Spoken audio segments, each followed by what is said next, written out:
Hello friends, welcome to PM educational academy. I hope आप सभी अच्छे होंगे और अच्छे से स्टडी कर रहे होंगे। तो फ्रेंड्स, कल की क्लास में हम डिस्कस किए थे वास्तविक संख्या, अवास्तविक संख्या। वास्तविक संख्या में हम लोग पढ़े थे परिमेय संख्या, अपरिमेय संख्या। परिमेय संख्या और अपरिमेय संख्या के बारे में आप लोग को अच्छे से समझ में आ गया होगा। तो फ्रेंड्स, आज नेक्स्ट क्लास है मैथ का। हम लोग डिस्कस करने वाले हैं परिमेय संख्या कितने भागों में बांटा गया है, कौन कौन से पार्ट होते हैं। तो चलिए क्लास में देख लेते हैं पूर्णांक संख्या। पर पूर्णांक संख्या क्या होती है? इसे हम कहते हैं इंटीजर नंबर। इंटीजर नंबर को जैसे कि जितनी भी धन पूर्णांक होगी, ऋण पूर्णांक हो गई, पूर्ण संख्या होगी, सभी का मिक्सअप जो होता है इंटीजर्स नंबर होता है।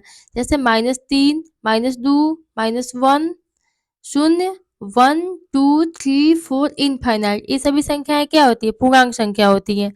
अब इन सभी पूर्णांक संख्या में अगर ऋण पूर्णांक को हम लोग छुपा दें तो हमारी पूर्ण संख्या प्राप्त होती है। पूर्ण संख्या कैसे प्राप्त होगी? सभी ऋण पूर्णांक को छुपाने के बाद हमारी पूर्ण संख्या, जैसे कि पूर्ण संख्या को हम लोग होल नंबर बोलते हैं। इसका शुरुआत शून्य से अनंत तक की होती है। शून्य, 1, 2, 3, 4, 5, 6 इनफाइनाइट, ये हमारी पूर्ण संख्या होती है। पूर्ण संख्या के बाद से प्राप्त होती है प्राकृतिक संख्या। प्राकृतिक संख्या कैसे प्राप्त होती है? अगर हम लोग शून्य को छुपा दें तो जो भी संख्याएं प्राप्त होंगी प्राकृतिक संख्याएं होंगी। जो गिनती की संख्याएं होती हैं वे हमारी प्राकृतिक संख्या, जैसे कि 1, 2, 3, 4, 5, 6 इनफाइनाइट, ये सभी संख्याएं जो होती हैं प्राकृतिक संख्या होती है। प्राकृतिक संख्या के बाद हम लोग डिस्कस कर लेते हैं प्राकृतिक संख्या को मतलब कितने भागों में बांटा गया है, कौन कौन से क्या क्या पार्ट है इसके, कैसे कैसे कौन सी संख्या होती है, इन सभी बारे में हम लोग देखते हैं। सम संख्या, इसमें प्राकृतिक संख्या में आती है सम संख्या।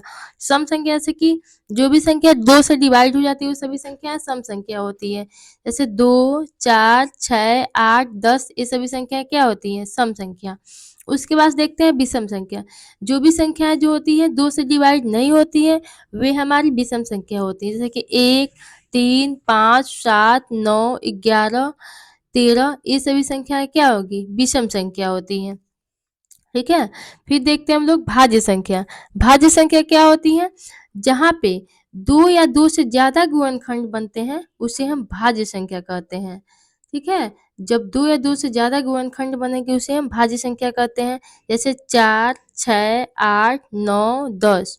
6 का गुणनखंड हम लोग देखेंगे तो 4 गुणनखंड बनेगा।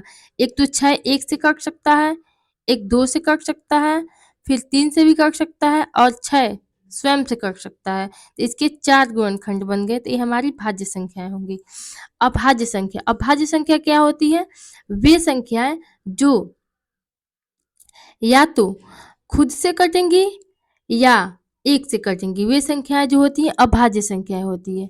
इसका जो होता है गुणनखंड 2 ही होता है, 2 से अधिक इसका गुणनखंड नहीं होता है। जैसे 2, 3, 5, 7, 11, 13, ये सभी क्या होती है? अभाज्य संख्याएं होती हैं। जैसे नोट में कुछ लिखे हैं, आप लोग देख लीजिए। यहाँ पे नोट में लिखे हैं भाज्य संख्या, कुछ एग्जाम्पल लिए हैं और अभाज्य का भी लिए हैं। तो भाज्य जहाँ पे 2 या 2 से ज्यादा गुणनखंड बने उसे भाज्य संख्या, जैसे कि 6 को देखते हैं। 6 एक तो 1 से कट रहा है, एक 2 से कट रहा है, एक 3 से और एक 6 से। ठीक है। वैसे ही 8 को देखते हैं। 8 1 से कट रहा है, 2 से कट रहा है, 4 से कट रहा है और स्वयं से कट रहा है। तो यह क्या होगा? 8 का गुणनखंड हो जाएगा। इसके बाद से देखते हैं अभाज्य के बारे में। अभाज्य संख्या या तो स्वयं से कटती है और या तो 1 से कटती है। ये हमारी क्या होती है? अभाज्य संख्याएं होती हैं, जिनका केवल 2 ही गुणनखंड हो, 2 से अधिक गुणनखंड नहीं होता है। जैसे 2 हो गया, 2 या तो 1 से कटेगा या स्वयं से कट जाएगा। 5 या तो 1 से कटेगा या स्वयं से कटेगा। 11 या 1 से कटेगा या स्वयं से कटेगा। ऐसे ही 13 ले लेते हैं। 13 या तो 1 से कटेगा या तो स्वयं से कटेगा। हमारा वीडियो अगर हमारा वीडियो अच्छा लगे तो लाइक कीजिए, सब्सक्राइब कीजिए और दोस्तों के पास शेयर कीजिए। कल के क्लास में हम लोग 1.1 प्रश्नावली को देखने वाले हैं। Thank you friend, bye bye, take care.